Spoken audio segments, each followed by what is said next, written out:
I should have checked to see what time it was before I went on to part two.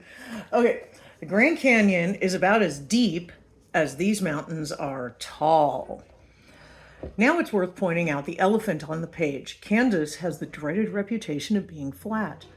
To the contrary, Kansas is wedge shaped.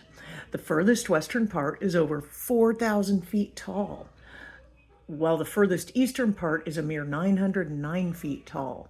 Does that sound flat to you?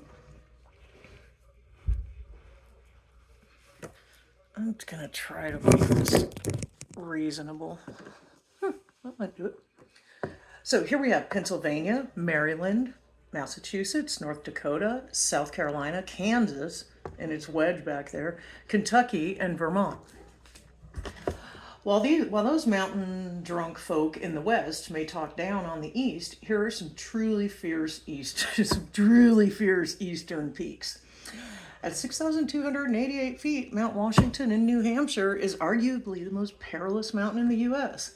Here, unsuspecting bikers can fall prey to the world's biggest wind speeds, exceeding 230 miles per hour. Good Lord.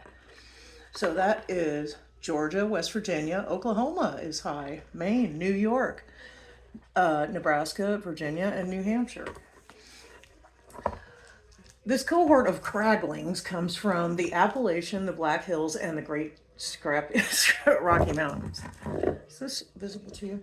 You may notice the man-made structures that crown the top of Tennessee and South Dakota's high points. Let's see. I suggest you Google these structures to witness their charm. Humanity often defiles the majesty of Mother Nature, but some precious times like these, we beautify her. Okay, somebody is going to have to look up what's on the crown at the top of Tennessee and South Dakota high points. So in this group, and there are some kind of man-made thing there. Oh, good Lord, I bet one of them's a Frank Lloyd Wright house. What do you want to bet? Tennessee, North Carolina, South Dakota, and Texas. There you go. Alas, we never made it to the mythical West. Mount Hood is perhaps Alas, we've made it to the mythical West. Mount Hood is perhaps the most famous of this bunch, a light slumbering stratovolcano that adorns every Oregonianian's heart, and then some license plates. She stands a fiery sentinel of the greater ring of fire. In Arizona, where the fiery sun scorches the landscape barren and dry, the epic high point dares defy the inferno with nearly year-round snow. The Navajo call this peak Duko-o-Sleed. I bet that's not too far off, which translates to the eternally frozen mountain. Okay, so here we have Oregon. It's getting pointy.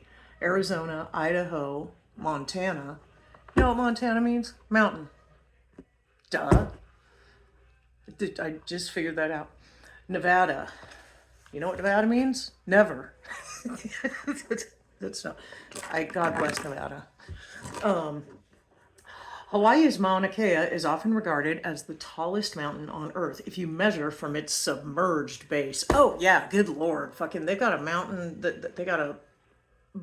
Maybe it'll say here. Anyways, one of the volcanoes is like 6 times as high as Mount Everest or some shit like that.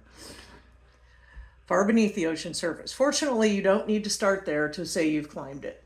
Oh, see, here's the turtle. He's going to climb it, so he's starting way at the bottom. Here, the contrast points couldn't be starker. Utah and Hawaii, neck and neck. One a desert state, the other an island paradise. Mauna Kea is taller than Utah's Kings Peak by 275 feet and is shorter than Wyoming's Gannett Peak by a mere 14 feet. Thus we see Hawaii holds her own against the mightiest of the Rockies. Here we have New Mexico, Utah, Hawaii, Wyoming. At last, the 14,000-foot iron ceiling is broken. Rainier. Elbert and Whitney are the cool kids at the lunch table.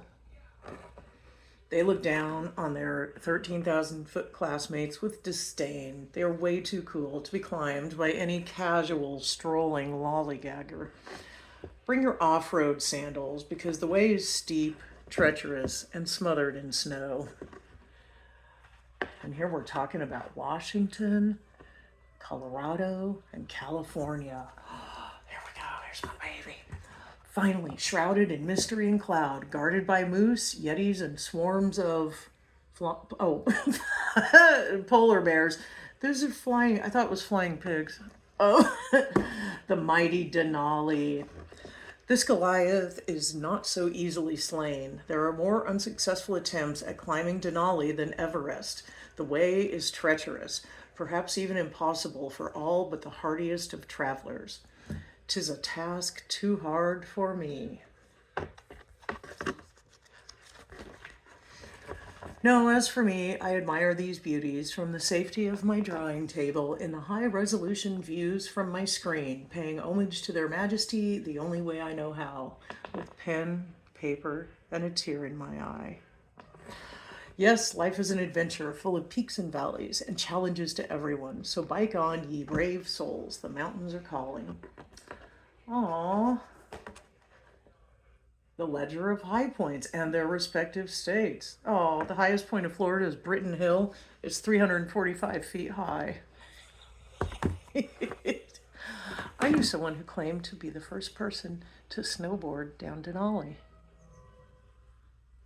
I'll just leave that there.